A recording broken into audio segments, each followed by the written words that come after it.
Is that you, Jackson? It is. Rand. How do I say your last name? Selig, like Selig. Saylig or Leg. There you go. Selig.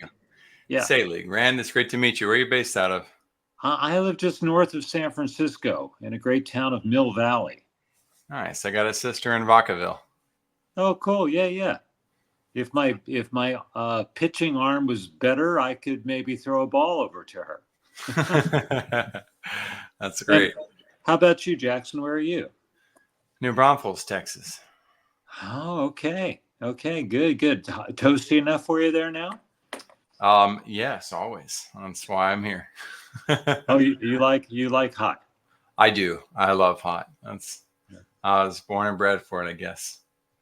So Yeah. you either love it or you hate it. And here in Texas, it's kind of there's not too many people in between. You're just like, it's okay. Uh, Yeah.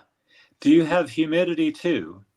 oh yeah, oh yeah. So we're San Antonio and New Braunfels are only about 3 hours from the coast, give or Ah. take a speeding ticket. So That's funny. yeah. That's funny. Yes, sir. So I've it's not heard that line. Yeah, I'm going to borrow that line, Jackson. do it, man. That's I just made it. So you can use it. You don't have to give credit on that one. Oh, good. So it's There's a little joke about that. So you hear something and somebody says, and the first time you say it, Jackson told me this. that's right. The next time you say, this guy told me it. The next time it's yours. It's yours. Yeah, I'm not one to subscribe to that, but as far as one-liners go, absolutely. Um, so I prefer to give credit. It's plus, I mean, everybody knows I'm just one guy, one extra human error being. But if I can say that John Lee Dumas or Bill Gates claimed it, then it has some veracity to it. So, Rand, thank you for joining me. The My book pleasure. Thriving, I read through your form submission as well. We're going to take some time to record some actual session segments. If you want to, if you'd rather do a pre-show first, some people like the idea of like, well, wait, who are you, man? And you got longer hair than I saw in the picture, and they have their feelings. So, Oh, I'm ready to roll however you want to do it. Yeah, okay, absolutely. Sure. okay. Um, And some of what I do different than a lot of podcasters, at least based on some of my guest experiences. Some people really love working with us, and some people really hate our Oh, style. oh, Um, I'm big on authenticity.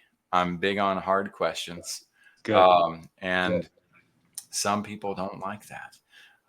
So Here, wait a minute. Can you see the guns? I'm ready. yes, Rand. Yes, there we go. That's awesome. So. Yeah. Well, we're gonna have some fun. I'm gonna Yeah. ask you to tell me about your vision, but before I do, I wanna dive into one subtle catch and see what your thoughts are on it, just to gain context. So we're gonna talk about thriving. We're gonna be talking about how people can maximize their life, live with purpose, things that you and I both subscribe to. Your submission says people in all stages of life discover their path to thriving. They will recognize the power they have to make choices about how they spent their time, who they spend time with, and even their feelings. By doing this, they will have enhanced vitality, a greater sense of purpose and meaning in their lives, and even reach their own potential. That was my fault, not yours.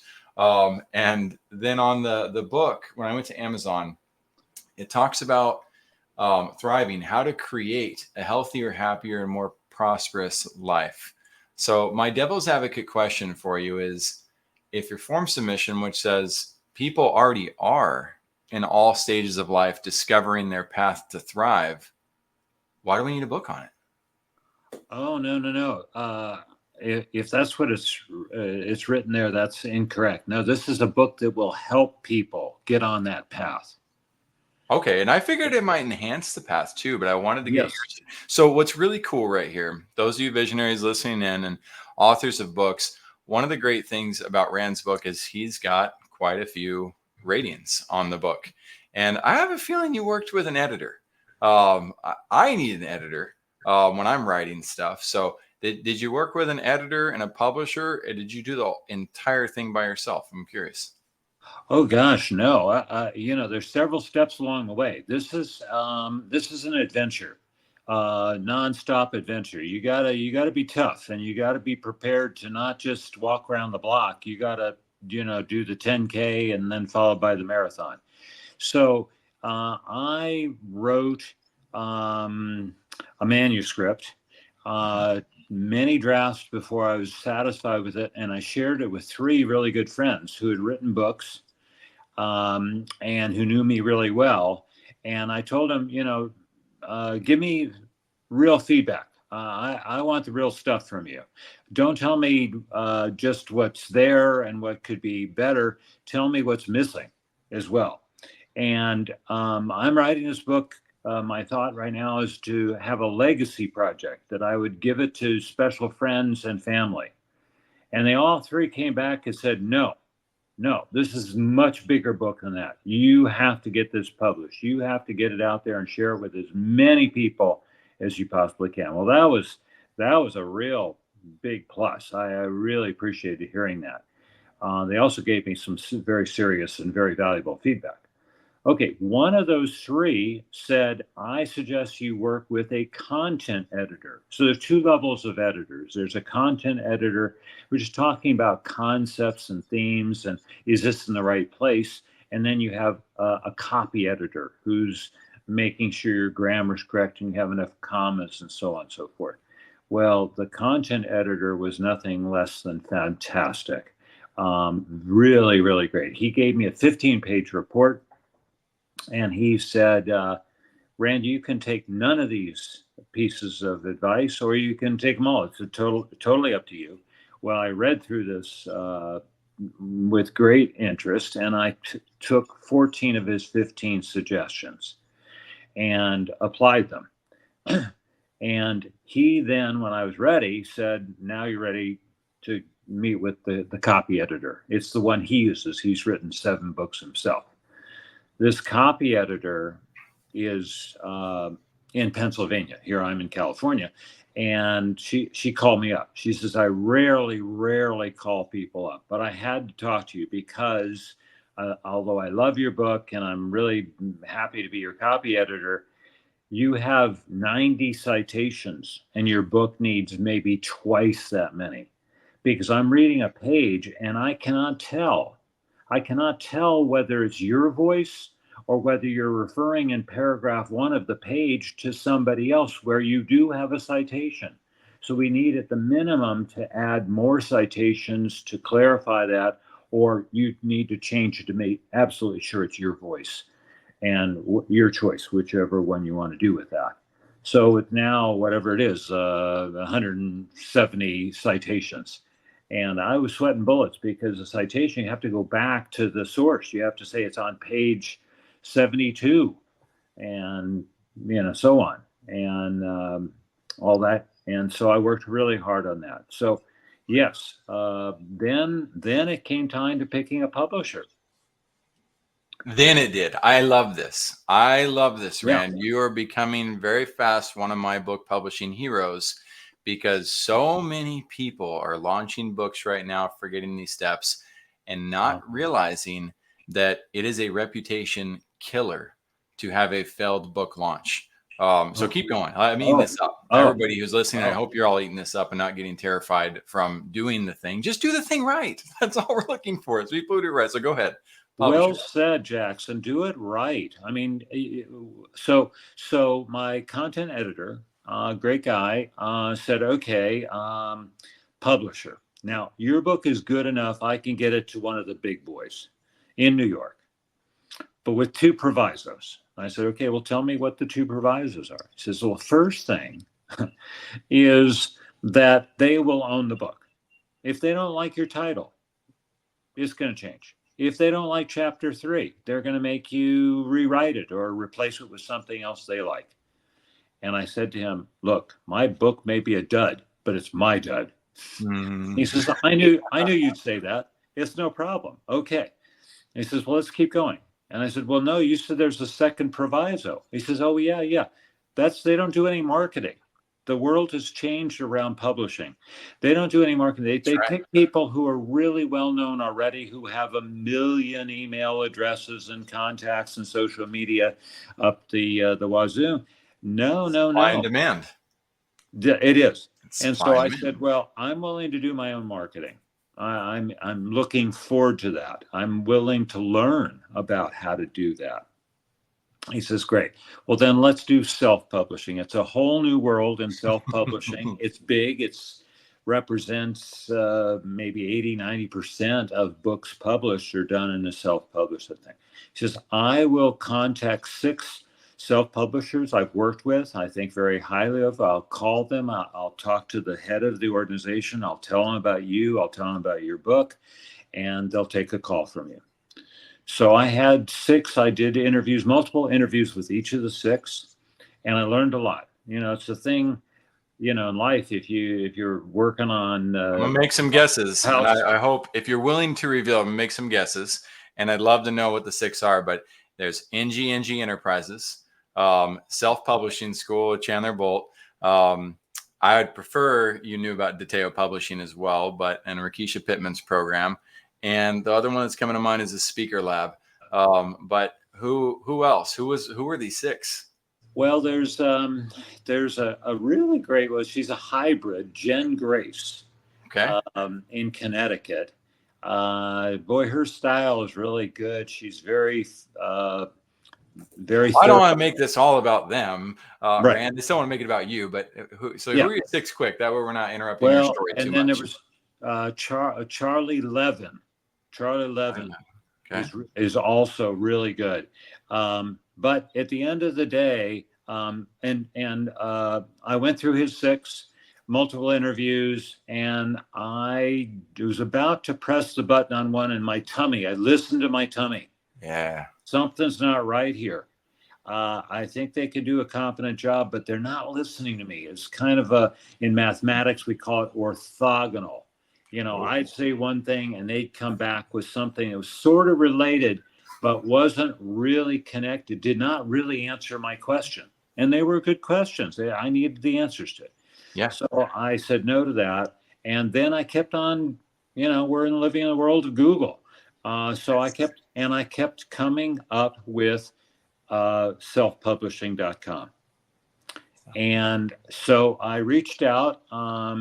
I connected with a guy. He spent a lot of time with me. He gave me a list of people for testimonials. I called all of them. They said, this is a real deal. They're fantastic. Just keep in mind, you have to do the work. They'll tell you, they'll give you the pathway. They will do certain things for you, but there's a lot of stuff you have to do yourself. I said, okay, I'm ready.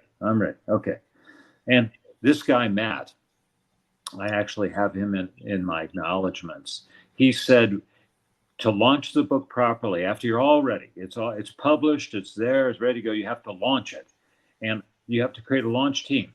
And I want to be your first launch team member. And as soon as he said that, I said, I'm signing up with you guys.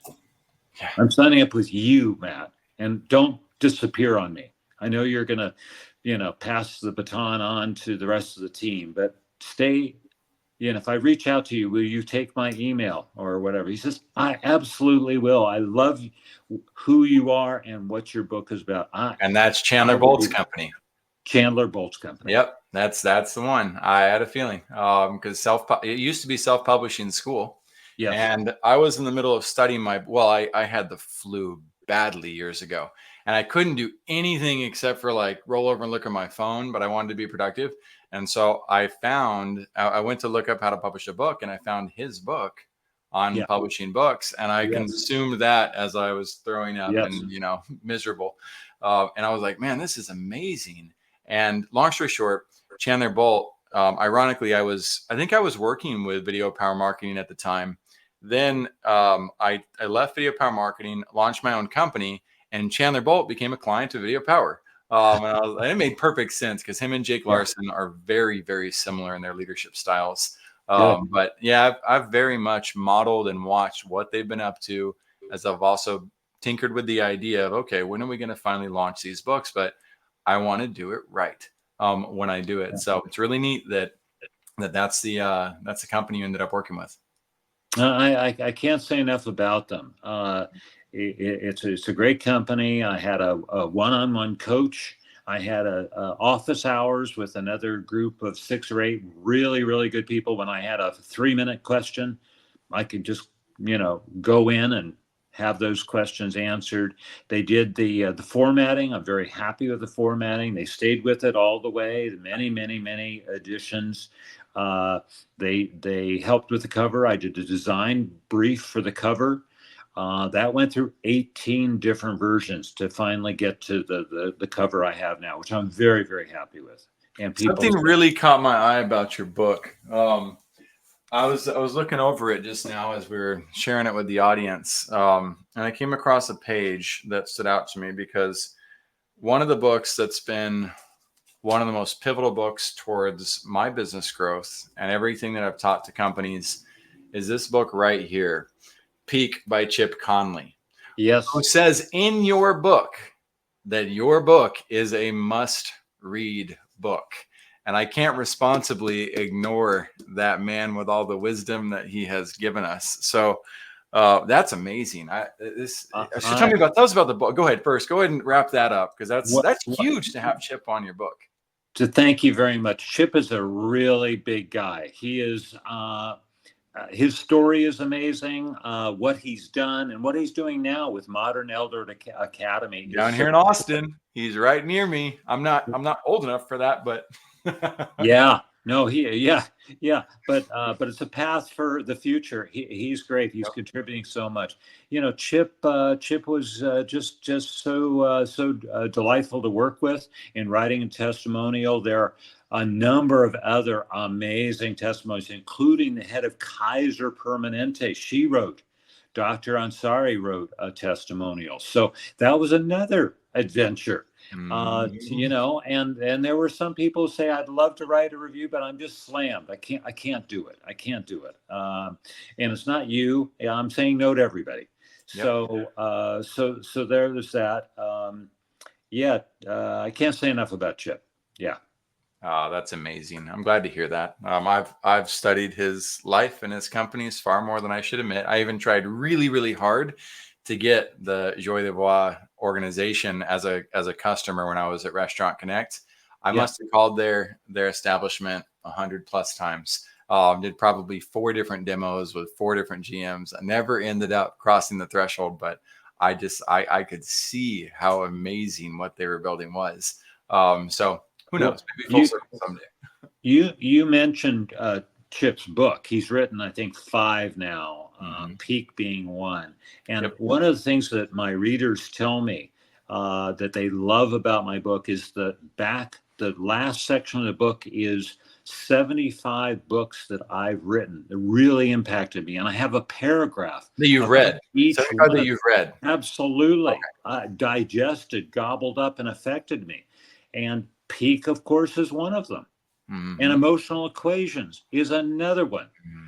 So I refer to Chip in several places, like I do a number of people repeatedly, because they have so much to offer and so much to say in this world of thriving and how to get on the road to doing it. As do you. And all this, you standing on these shoulders of giants and the formulas that they've created, you've been able to utilize that to build your own. And I hope, again, more visionaries who are listening in take the opportunity to realize that the research, the study, the diligence, it pays off tremendously. So we wrapped up. We went. I usually try to keep that to 15 minutes and several segments, but your depth, Rand, makes that impossible. You're terrific. I'd love to have you back, Rand. And if you don't mind, do you have an extra 10 minutes to just review kind of the distribution strategy? Yes, please. Okay, cool. One of the things you said, the podcast world is kind of, I'm not a big fan of how they kind of follow the traditional publisher route that you talk about. The publishing is on them, but the marketing's on you. There's more that can and needs to be done. And so people come on podcasts, they want it to be downloaded and all that. I get it, but it's a dreary world when you don't make efforts to get things out there. So we focus very heavily on the distribution side.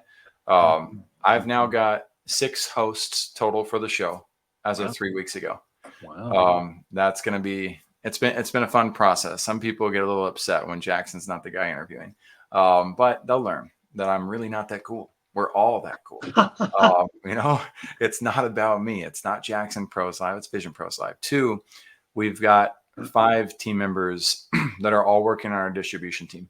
And they're working on social media posts and creating shorts and seeing how many platforms they can get it out on, how to make sure that the systems tag you, creating evergreen cycles, as they're called, so that it will repost itself with certain technologies. That while we've got a pretty great system in place, we are optimizing, and about to really take that off to another level. If you don't mind, I'll derail a little bit. My vision, you okay with it if I share it? Please do. Absolutely. My big vision that I don't share with most people is to bridge the economic gap between North America, South America, and rest of the world. Wow. I speak Spanish fluently. I hope you say a little prayer right now, because my team, I've been building it for 14 years. My team has been really steadily growing since February. So we finally started our ambassador program. I've been training them, all the ones that want to learn how to speak English. I pay them for a minimum of 30 minutes per day. They start in the morning with their English studies through YouTube University. And they start to learn to find, I said, our goal is to find the best teachers in the world. If you find the best teachers in the world, you'll become the best students in the world. Let's look for that first. Yeah. Right now, supposedly, theoretically, while we are live on this, they are live on our other podcast right now for Oportunidades. It's called Opportunities for Work for Latinos. And they have a guest on the show today named Kiki Ingles. It's our first influencer on our show, and he was so excited about what they've been able to build out of this. He's never met me, but he's met the Latino team. He's gotten to hear their stories. And he is supposedly streaming that live to his channel right now of 900,000 Latinos. Wow. Yeah. Wow. This is fabulous. Stoked. Wow. It's taken a long time to get here. We have 700 people in the group, just so you know. So that's the difference. That's the it took me 14 years to get to this point. And so that said, what's happening is these Latinos, as they come in and we're, I don't know, maybe 5 will join us, maybe 5,000, maybe 50,000. We have no idea what will happen next, but we're always going to help them come into the fold and learn what I wish corporate America was teaching. Right? Our principles are love, patience, persistence, consistency, and reliability. And that's what we teach. We teach them to be loving, be patient, but be diligent and persistent, be consistent, show up, and be reliable in what you do, so that we can confidently know that you're going to be great. And if you learn to do those things, we can get you a job anywhere. And in addition to that, we then get them in the English stuff so they can start to learn. And we then start to teach them how to build their LinkedIn profiles, how to attract people to want to engage with them. And as they progress with that process and they progress with some basic English skills, what we will do is we'll empower them to be brand ambassadors for our guests and start sharing episodes and to start inviting other leaders to come on the show, etc. So that's our organic strategy. Organic indeed. Oh my gosh. I'm just going to start calling you Mother Nature. I'll take it. I've been called worse. So cool. Wow. It takes a lot to get me to raise my eyebrows and be going, wow. But you did it. I'm fantastic. Congratulations. What a great vision. What a great contribution, Jackson. Thank you. And I look forward to how it helps all of us, in this win-win scenario. Right. So here's how the podcast part works on that. So we did our first interview, and I'd love for you to come back as soon as possible.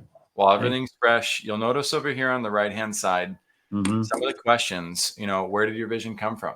That's important to me, right? What's your why? How'd you get started? What's the story behind your why? What's your goal for being on the show? couple of leadership questions. Well, where are you going with the vision? That's important too. And a couple of the big leadership questions: why do leaders hide from funding their vision? And more importantly to me, how can leaders lean into funding it? You've done that. You've put some serious work into moving forward your vision and dream. And I don't see enough people getting out there and talking about it to the depths that you are. And it leaves a lot of these people going into these do-it-yourself, done-for-you programs that unfortunately aren't set up as well as self-publishing school is. Yeah. And then they end up wondering why they didn't win. But there's there's responsibility to be taken on both sides of that. So I'll lay off on that for a little bit. If you're willing to come back, we'd love to do another 15 to 20 minute segment. Get through as many of those questions as we can. Maybe we only get one again. Maybe the other host is a little bit briefer than I am and gets more. And then I do have at the end a live stream experience. And if somebody ends up wanting to also do that, that's booked out until October or November. And then it's you and me going live while doing questions. But the streamlined questions for that show, let me send you the documents so that you have it. That's right. Cool. I know there's a lot. We try to do things as differently as possible. Let's see here. And all along the way, any requests you have, anything we can do to enhance your experience, don't hesitate to rub the genie's lamp, see what we're capable of. The document I sent over, that has some steps that you could take to help with the show. Things like subscribing to YouTube, hitting that follow button on Instagram, reviews, short, honest equals powerful. And the questions, knowing what your questions are. If you decide, Rand, like, I don't know if these questions are really that impactful for my audience, then certainly you don't need to feel obligated to come back. But I'd be very honored to extract your vision. Oh, I'd love to come back, Jackson. Absolutely love to come back. And you went through the questions quickly, but they're great questions. And they're questions, although I have answers to, I need to think about them, which is a good invitation. Oh my gosh, I'm just going to spout off, what I said yesterday and the day before. I'm going to think about it. I'm going to go back into it and tighten it up and, maybe connect two dots that I hadn't connected before. So that's a gift too. And so I'm excited. I love that. I feel like I drank a gallon of, high caffeine espresso or something. Yes, I feel that way too. So it's fun to have these. Rand, there are other people who do try to just mosey through the questions as fast as they can, and we thank them for their time and love them, and they don't get invited back. So yeah, we appreciate and try to honor everybody that we can as best we can, but there's just a certain level of leadership that we're looking for and really gravitate towards, and you emulate it, my friend. You used the word leadership a number of times now, and I don't know if you noticed, but there is a whole chapter in my book on leadership and management. And it's one of the things, our language is pretty sloppy often, and we use words not very well. So a lot of people use those two words, leadership and management, interchangeably. They're very different things. And what you've been talking about is leadership. It's vision. Vision is probably the fundamental element to leadership. That's my belief. Yeah. And Stephen Covey, I have in my book a great quote, lots of quotes in my book, but one of them is the end in mind. Management is operational efficiency in climbing the ladder to success. Mm-hmm. Leadership is making sure the ladder's set on the right wall. Oh, is that cool? I love that. Yeah. So when we're talking about the group of juicy nuggets you're talking about, that's all leadership. We're big on it. My pillars are vision, culture, leadership, marketing, fulfillment, operations, sales, and support, specifically in that order. And that comes from studying Tesla's launch. Stump comes from studying Disney, Peak, and what Chip built, and so many others, and just realizing like, okay, it just kind of started to come into place finally after years of trying to figure out the startup thing with many startups. And it's it's valuable. It changes everything when your focus shifts towards that. Because if you have a phenomenal vision that people can understand and gravitate towards, and it incorporates a culture people want to belong to, then great leaders end up attracted to that. They want to be there. Right. And now we have something to market. But Disney's new movie that comes out today, their product or their service, nobody cares. That's not a Disney fan. Mm-hmm. If you're a Disney fan, you'll go see it. But if you're not, you won't. And so that's why I'm like, no, like that's what, if I could get more entrepreneurs to stop forcing products and services down people's throats and start paying attention to what they really want, then I could help more entrepreneurs win. So I will say, I'm going to give you a challenge too, if that's okay. I have an invitation for you. Good. Thriving was in my Audible account now immediately. If there was an Audible, it's coming. I would invite you. Yes. I'm working on it. I'm working on it as we speak. Okay, good. I've done, it's kind of probably going to be something close to 20 files, roughly a chapter. So I've done number 1, which is I've had to train for it. I've had to get equipment. I've had to do stuff. And, so I'm hoping this fall. Okay, good. Awesome. I'm because it's a whole another population of people who it's huge. Will come in. Yeah. I'm a big fan of books, but I'm also a bigger fan of Audible. There's just too much more I can do with it. But Travel Leadership, I read the first 50 pages of this book, and it blew my mind. And have you ever read that before? No, I haven't. I don't know. Well, I read a lot of books that aren't commonly recommended, like Peak, right? The harder books, the Effective Executive is my mouse pad. Right. I love this book, Tribal Leadership, phenomenal book. And as I read the first 50, I'm eating into your time. Are you good on time, Rand? No, I'm good. Okay. For you, Jackson. Here, butter me up. I'm enjoying. Thank you, Rand. So here I read the first 50 pages, and I'm like, my mind is blown because I'm a big fan of the 5 love languages. Yes. And when I learned about the 5 love languages, I was working on my marriage, not as hard as I should have been. But once I was really working on my marriage and trying to fix it, I realized like, okay, it's in my best interest to learn all 5 of these love languages so that I can relate to anybody out there with these. And Tribal Leadership comes in and says, within the English language, there are 5 tribal languages. And I'm like, oh my gosh. Not again. I already speak Spanish. I understand Portuguese. I play instruments. Like, there's a lot of stuff going on, in my head. And so I the first 50 pages gave me what I needed to know to kind of comprehend the 5 languages to an extent. And then I marinated on that for about a year, read other books, did other things, moved to other mountains. And then I listened to the rest on Audible. So I was like, you know what? I'm so intimidated by this. I'm not gonna read it. I need the Audible. And so then I listened to the rest of the book and used the book as a resource and reference. But I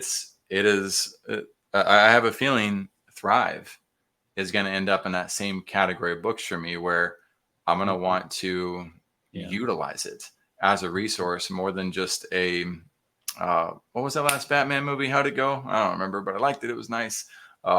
Thrive seems to have a more important power than that. So thank you. I appreciate that. And I appreciate the encouragement about just keep pushing forward. Another adventure, another mountain to climb, doing something. Could I hire somebody to do the book for me? Of course. Do I want to do that? No. It's my voice. It's my book. I love that. Michael Gerber read his book, The E-Myth. That was life-changing to listen to. The other one, Alex Hormozy, read his book for his Audible, $100 million offer. It wouldn't have had the same power without it being him. The book that comes to mind, one that did it right by getting somebody for their book, was Patrick Lencioni with 5 Dysfunctions of a Team. But he wrote a fable, and the fable has 17 characters in it. So he needed a voice actor who could put those voices together. And I thought that was a brilliant use. But the one that really bothered me that did the Audible without doing it himself is Never Split the Difference with Chris Voss. Oh, Chris Voss.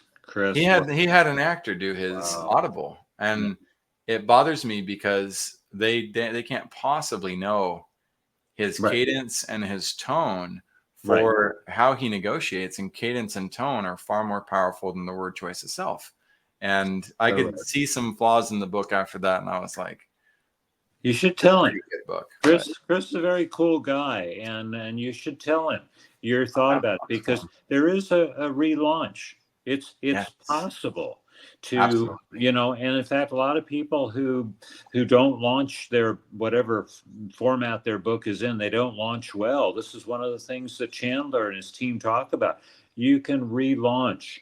Yes. And in fact, in a way, that's what I'm going to be doing with my my audio book. It's a you know, it'll be the fourth format, because I already have the fourth edition.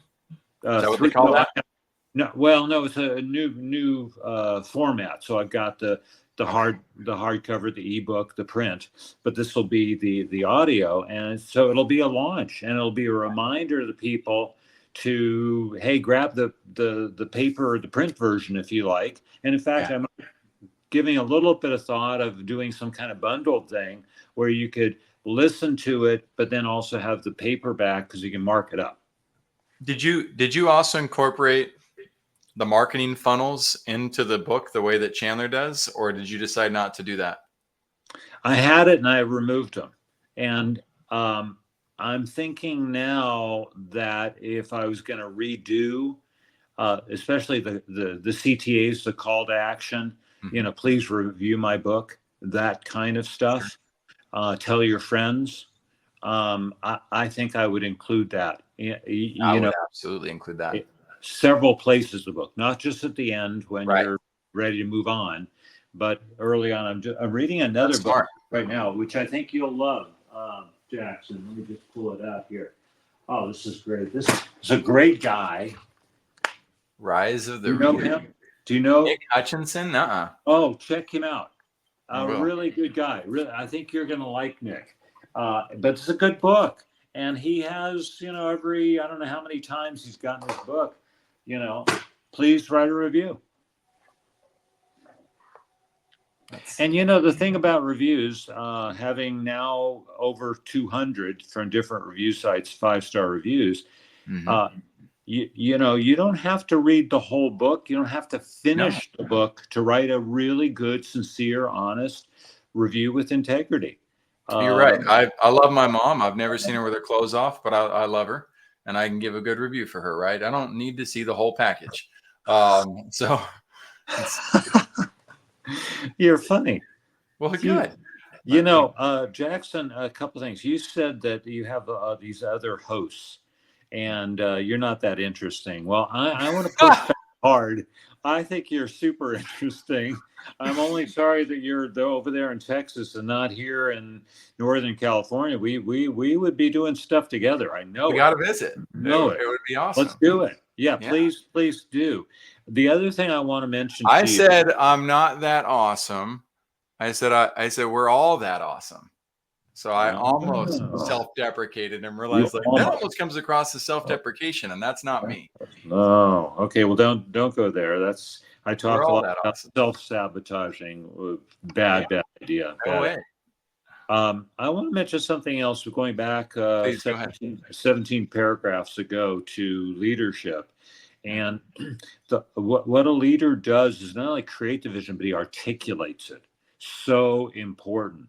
And invites people in to sort of say, hey, we're going there. And they go, and when we get there, do we add a little blue or a little green or a little pink? Yes. Okay. Bring that in. And part of what you've been talking about, which I have all throughout my book, is frameworks. Yeah. You know, the principles, the guiding things that you're doing. People can understand that, and maybe they need to hear it a number of times so they know all the principles. They can't remember. I'm jotting them down really fast. Vision, culture, leadership. Can't write that fast. No, I understand that. Right. But there they are in the stack, and you can, people's part of the team bringing themselves into the team. They can go, great, and then this is the one I want to focus on. I know where I am, I know what's around me, and this is the one. And so having framework as part of articulating a vision is something you're doing, and it's totally confident that it's gonna continue to pay dirt. You see that? Oh yeah, nice. Wow. We're big into simplifying complex realities. So there's a lot of ways we help entrepreneurs understand how to build the legacies the right way. And visual storytelling is incredibly important. I have no visual storytelling skills. My team builds these. Nice. As I'm definitely the one who conceptualizes that, if the brand lacks systems, for instance, there's no clear org board and no clear roles and no procedures and no scripts, no accountability and adequate systems, you end up with poor performance, frustration, or people who quit. And so each one of those concepts that we strive to help people understand, they're there, like I said, they're their books and their own formats and making, and they're concepts that are incredibly valuable for us to emulate. And then we borrow certain concepts too, like the 5 dysfunctions of a team by Patrick Lencioni, and we give him credit. But we also implement it fully, or the 1 Minute Manager, with Ken Blanchard. These concepts are super valuable.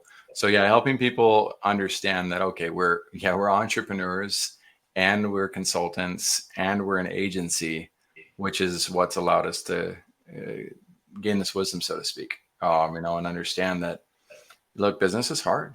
And 96% of businesses lose within 10 years, according to SBA. There's another government entity that says 65%. And I don't care if it's 30%. I wouldn't send my kids to a school where the failure rate's 30%. Yet entrepreneurs just take it. I'm like, no, we need to talk about these realities. If we could even make a 1% improvement in the best economy in the world, what would that do for us? But we've got to get to where we're focusing on what matters most. So Vision Pros gives me the chance to focus on it without being the voice, where I can say, well, this is what Rand said, and this is what Chip said, and this is what, all these other leaders that come on, and they can say, oh, wow, he actually does know what he's talking about. He's not just a 0.33 GPA BYU dropout. So it's been an absolute honor to host this show and have the type of leaders that come on and reciprocate or bring their wisdom and validate the concepts that I've studied. And we are a little war chest building of influence and impact that says, let's do this right. Nice. Oh, I salute you. This is really good. One of my colleagues, so one of the things I believe is really important to age well. We all age, but not everybody ages well, is to have friends of all ages. Yeah. And, I haven't seen a real data on it, but I'm guessing that people have friends. Most of their friends are plus or minus their own age, 5 years. That's it. That's the deal. And to have somebody half your age or somebody who's 20 years older, I mean, it's fantastic. You're learning new things, your new vocabulary, new ways of seeing the world, and so on and so forth. And one of my friends, he's a kind of more of a colleague, like a professional colleague, than he is a buddy. He's 90. He's turning 91 next week. He is the guru of visual language. And so many of the things you were just talking about with color and, thinking about, how you use your space well, it transforms, paragraphs and paragraphs, distills it, the retention value, the clarity, the ability to collaborate, to engage with people. I just worked with him last year because, I have a lot of, my whole career's been organizing very complex transactions. And I've been saying to Bob Horn is his name, you need to get your body of work, your lifetime body of work, into the hands of some organization that's going to do something with it. And so we brainstormed, and he was a visiting scholar at Stanford. And so it took a couple of years, but I negotiated a deal last year to gift all of his 100 and some murals that are really complex, fantastic topics. You can stand in front of these murals and get it and have conversations with other people, build alignment, build next steps. We gifted that to the Stanford University Archives. And That's amazing. right? I mean, but it's this work that you're talking about, those graphics that your team does. That's so powerful. The word powerful is really right. Yes. Oh, I love that. You actually just opened my mind to a realization I did not know about myself too. You were talking about this 3 to 5 year gap on friendships and the value. And I've never heard about that, but I didn't realize how uniquely and divinely positioned my life was to cultivate that. My sisters, I grew up with my mom and 5 older sisters. They're all 7 to 15 years older than me. Wow. And when I was 9, I became an uncle. Yeah.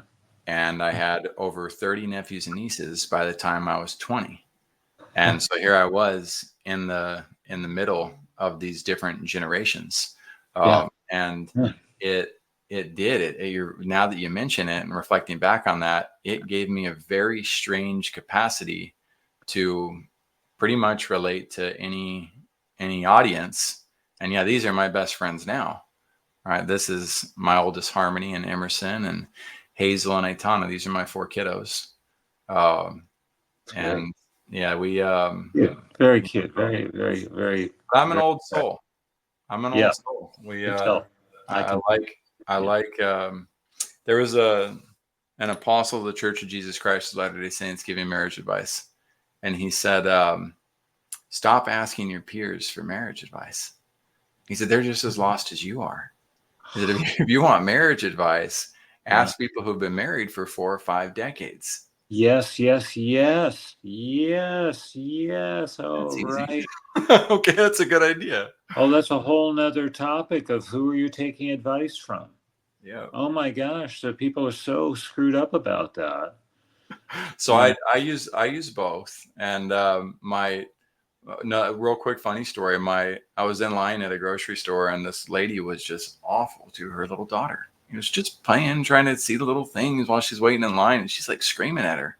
Oh. And and I'm like, hey, it's okay. I was like, I can help her. And the mom just kind of like scoffed at me or whatever. And I'm telling my sisters about it, and they're more alpha than I am, by the way. I'm the beta in the family. And they're like, who are you to get on her case about, how she parents, and you don't know what it's like to be a mom. And I'm like, whoa. I was like, I'm just trying to help, and they're like, well, you should probably keep it to yourself. You don't know what she's been through. And I'm like, whoa. So I talked to my wife about it at the time, and same thing. I'm looking for a little bit of defense here now. Like, hey, this is what happened. And she's like, well, how would you like it if somebody in line told you how to parent? Yeah. And I said, Tasha, what would I say? And she goes, you'd listen. And I said, you know it. I said, I don't care if it's a bum that lives under the bridge. If some bum calls me out for being a bad dad and it's not a dangerous situation, my kids aren't, in danger, then I'm going to talk to him about it, find out. Tell me about that, because maybe he didn't have the parents that he needed, or maybe he wasn't the parent that he wished he had been. Yeah. There's wisdom from all sides, but in general, yeah, let's go 5 decades ahead and see what they got. So that's a great story. Here we are at Paris Olympics, and I've been to 2 Olympics. I've been in LA Olympics, 84, and then the 96 Olympics in Atlanta.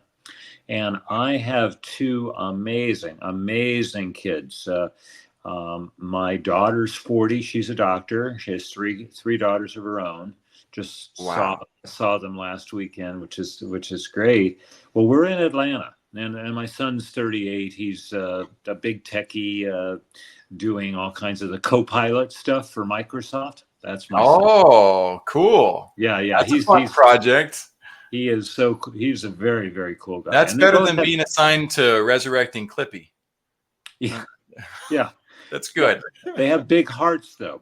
Besides big brain, they have big hearts. So we're in Atlanta.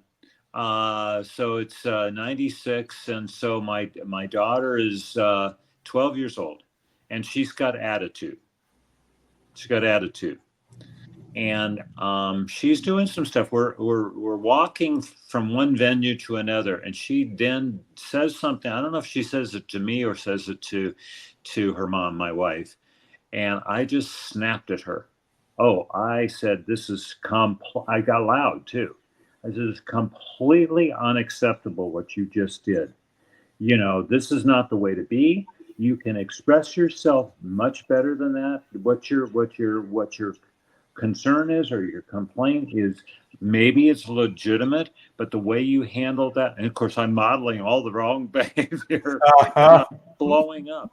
And this guy comes up to me. He was a little worried because I was getting loud and kind of big, and here she was, a 12-year-old. And he says to me, hey, calm down. Don't talk to your daughter that way. That's all he said. That's all he said, and he walked away. And I've been, I think, embarrassed 3 times in my life. It's just not where I don't go that way. But I was embarrassed because he was so right. And there I was, just so current. It was just that I'm still trying to calm down. What? And I go, well, I apologized right away to not only my daughter, but to my wife and my son. I said, I don't think what happened here was right. I made it worse. What Sarah Jane did was, I hope there's some takeaways where she'll not, she'll learn from that. But I just want to say I apologize to you for not handling that very well. I'm the dad here, and I blew it. It's huge. I'm getting tears right now. I appreciate you sharing it. Well, as a single father of 4, these are talks that I sometimes need to, and I spend a lot of time on my knees with God trying to figure out what am I gonna. I got one Saturday per weekend, for every other weekend to divide between 4. How do I do this? Wow. So wow. It's important to me, and at these moments, trust me, there's a story I'm thinking of, not too different of mine, with my 12-year-old daughter, where the same type of situation happened, and it's all we can, for me, all I can do is be my best self, right? And that means being my best at forgiveness, being my best at jumping back into the cart and saying, I can do better than that, and then doing it. So I appreciate that. Well, we could go on and on. Yeah, we can. I know. I skipped something. Come visiting, we'll do that. We'll take some hikes together or something. But you got to forgive yourself as well as forgiving other people, and you got to learn from your mistakes and turn them into valuable lessons. Opportunities. Big opportunities. Huge. And you got to be honest. You got to be honest. You got to say, okay, I'm cool, except when I did that was not cool. Right. And I got to own that, and I got to fix that. Exactly. We come from the same vein, I believe, Rand. So let's stay in touch. Let's get you back on. You have the link to book. Just use that same link, and then from there, do you have that link? Do you know where you booked with us, or do you want me to resend it real quick? If you wouldn't mind, please. Here's what I'm going to do. I'm going to send it in the private chat here so that you don't mistake it. What I'm also going to do is I'm going to send you a second link. The second link for the live stream experience. Yeah. Because that one's booked out so far in advance that I don't want you to have to wait to book, because then it's just going to get, we get about 100 appointments. We get between 50 and 100 appointments per week. So it's we're picking up steam. Fantastic. This is great. Well, I've really enjoyed our time together. Your call. Can we use the whole thing as a clip, or do we just use the Complete. clip we recorded? No. What you know, I love it. Total confidence in you and your team to do whatever you think is going to be good for the world. I think it's all valuable for the world. So I'd love to use more than just what was the official clip. And I know the Vision Pros listening in are going to love your leadership because of your transparency and authenticity. So thank you. It's perfect. Thank you. Rand, I'll see you soon. Okay. Yeah. You know, I hope so. So let's make it happen. Let's make it happen. You know, it's like Yoda, you know, it's not try. It's do. It's do. That's right. Yeah. Well, you've got more of a do than I do. He's got jokes too. All right. Oh, you're the best. I'll see you, Rand. That's been great. Thanks again. Likewise.